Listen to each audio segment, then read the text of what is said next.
What's up, guys? Thanks so much for clicking on the video. My name is Leah, and baby, let's get into the drama of it all. So in this video, we're going to be talking about Real Housewives of Atlanta, Real Housewives of Miami, as well as Married to Medicine. So let's get into it. All right, y'all, so let's get into it.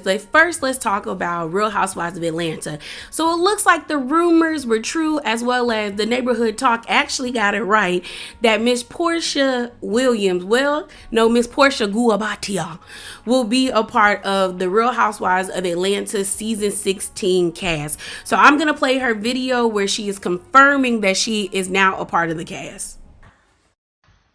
Who said that? Porsha Williams coming back to Real Housewives of Atlanta? That's false. But Porsha Guabatia is in the building.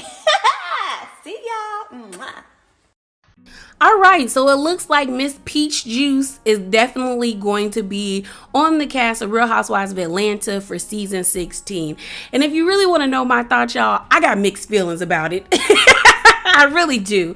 Mainly because I don't think Porsha is going to be genuine about her representation or what she presents to us of her marriage with Simon. Simon and Porsha give me very smoke and mirrors. And after watching Porsha Family Matters and reviewing it, y'all, Porsha is not who she says she is, and that's what that show showed me. And it also confirmed how I always kind of felt about Porsha. I think Porsha is fun. I think she's beautiful. I think she can be a good time girl at time. But the issue with Porsha is Porsha be fake a lot of the times. The way people see Porsha, I be like, that is not who y'all, I don't know what y'all be seeing. And she did rub me the wrong way with how she was all about social justice, and then once the season had wrapped, she was done. And it's kind of like, if you're going to take up that mantle, that is something that to me is supposed to be like life's work, or you know what I mean? And that could just be my opinion, and people can have other opinions, but that's just how I felt, especially finding out the tea about how Porsha Family Matters was supposed to be about her activism, and then they flipped it to it's supposed to be about her family. I just didn't like it. But I am interested to see what her and Simon will bring to the show. Is Porsha going to let us see her relationship with Simon, the real relationship? Probably not. But I am interested. With this confirmation of Porsha being a part of season 16, I wonder if that means that Kenya is definitely a part of season 16. I don't think Kenya and Porsha are going to be beefing. Honestly, I think they're actually going to coexist. It doesn't even seem like Kenya wants to even do that anymore, and neither does Porsha. I hope Sheree don't come back, because what is Sheree gonna give us? I'm not sure if they gonna bring back Marlo, but Marlo be thinking she giving, but she don't be giving for the show. I definitely don't think Drew or Sanya is coming back, and we got confirmation on the night of the Grammys by Candy that she is not going to be back for season 16, and she is pretty much done with Real Housewives, which I'm okay with. I've been telling y'all for a while that I think it's time for Candy to go, but it's a bittersweet moment. I think she's given us a lot. She's given us all she can give, and I'm glad that she was able to leave the show. She left willingly, and she left on her own accord. No one had to force her out. No one pushed her out. She left because she was ready to go, and I think that's the best way to leave a job. But Kenya, I don't even think Kenya should come back. I think Kenya has given us everything. We've got a full circle moment from her. Her first couple of seasons was about how crappy of a mom her mom was to her, and she's now a great mom. She has Brooklyn. She's now officially divorced, and I don't really want to see Kenya dating, to be honest, but we know that she just opened up her salon, I think, that in Atlanta, or they just finished putting up the sign to the salon. I would rather see a spin-off show of her running the salon, and in that we get moments of her being a mom to Brooklyn. But I feel like that'd be a cool spin-off to watch Kenya be a businesswoman running her salon, seeing how adding in a new host of characters to the salon. I think that would be great. But I don't know what Kenya and Porsha could give us. What I really think should happen is that Porsha should be the only OG now. Well, she's not an OG, she's a veteran. Like everyone always says, like an OG are the people that were there on the first season. And we know Porsha came in during season 5. So you would consider her a veteran. But I think that like I would just keep Porsha because she's a veteran and then build in other housewives. Just get 5 new girls and we move forward. Porsha's 42 or 41. Like I was like, that's a good age for a housewife. She's a mom now, she's married, she has her businesses. Then let's add in like 2 girls that are like 37, 36, and then 2 other girls that are like in their 40s and maybe one person that's in their 50s. I think and they're all like fresh faces. I think that would work for the cast and for the show. I think the issue with Housewives, especially when it comes to Atlanta, is they always want to reach back. When I'm like, y'all, the reason why the ratings don't be hitting is you reaching back and not reaching forward. If you look at Beverly Hills, which has been doing so great, the only OG on Beverly Hills is Kyle Richards. Kyle Richards is the only one that's been there since season 1. Everybody else on that cast as of now has only been on for maybe four seasons. No, I think Erica's been there for maybe 5 seasons, but all the other girls have been there for maybe between 4. No, what about Dorit? I mean, okay, so I think Erica and Dorit been there for like 5 or 6 seasons, and then the rest of the ladies have been there for like 3 or 2 seasons. I think that, and it gives life to the cast.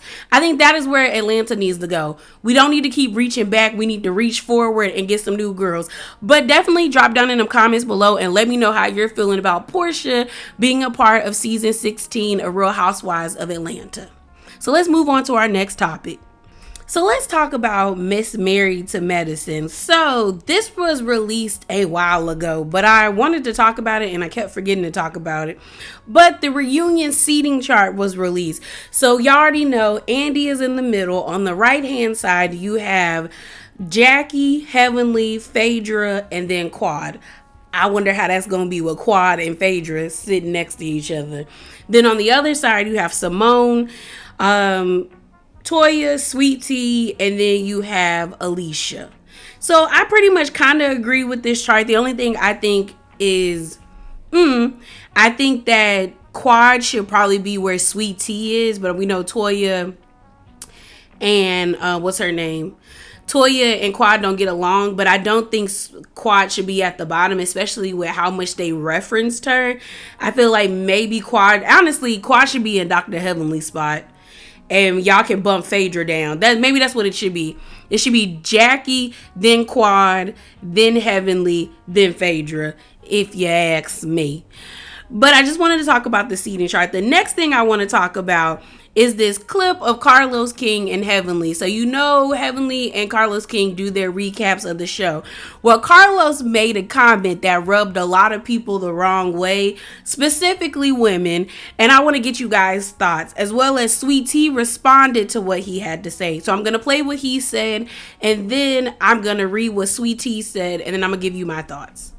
Having Quad on her vision board, she should have had, some eggs and some babies.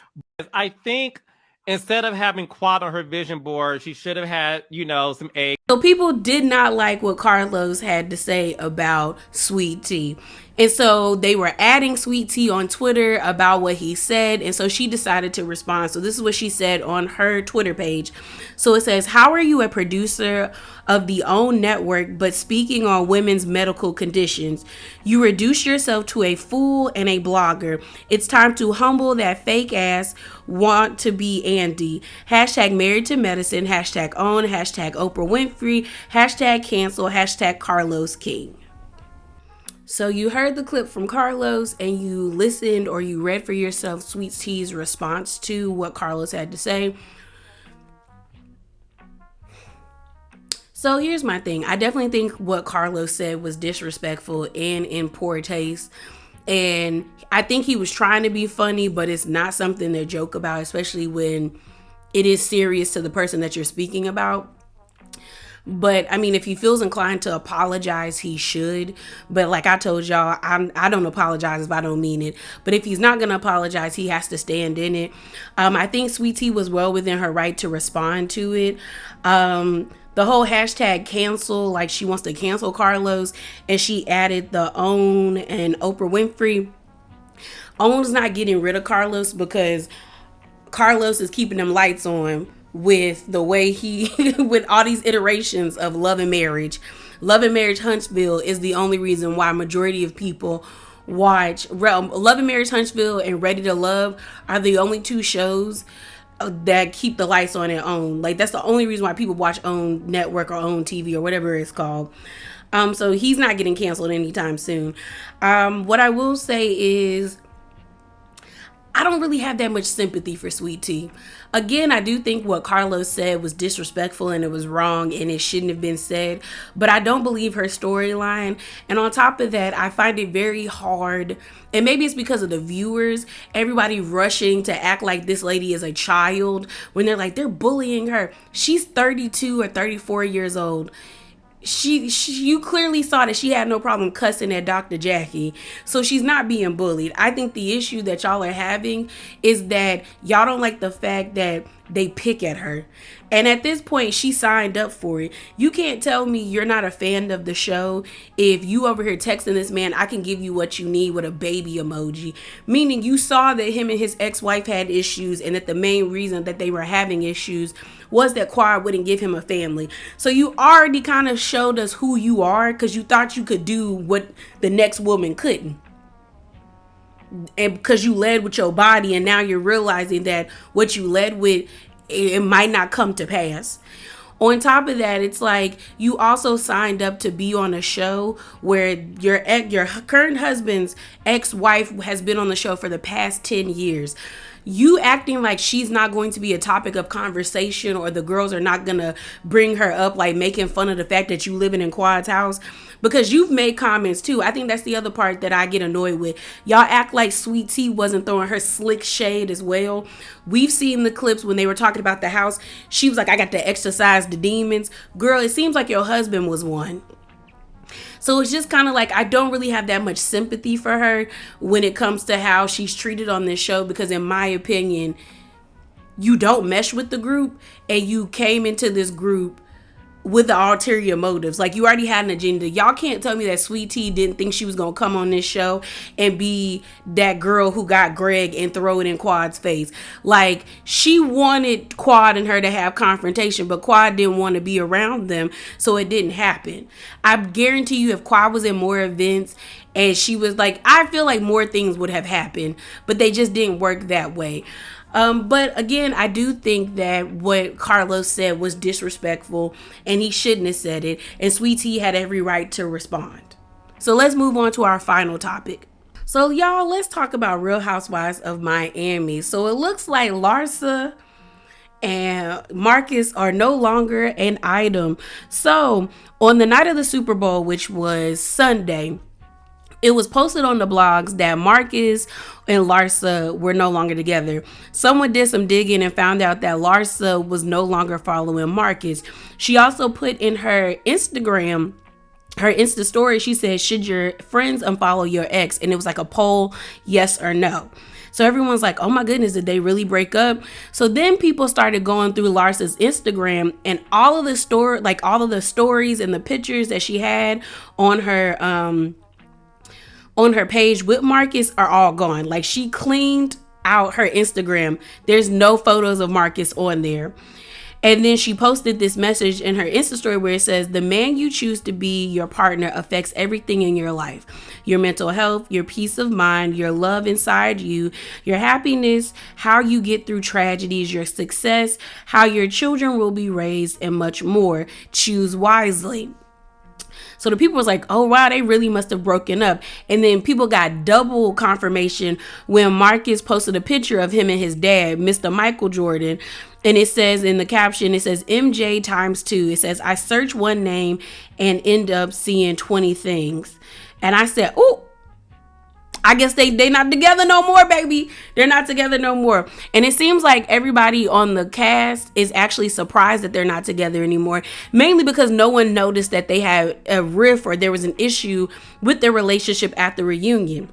Now, I'm going to read this article where Julia says she thinks the reason why Marcus and Larsa broke up was due to Larsa's jealousy. So let's get into that.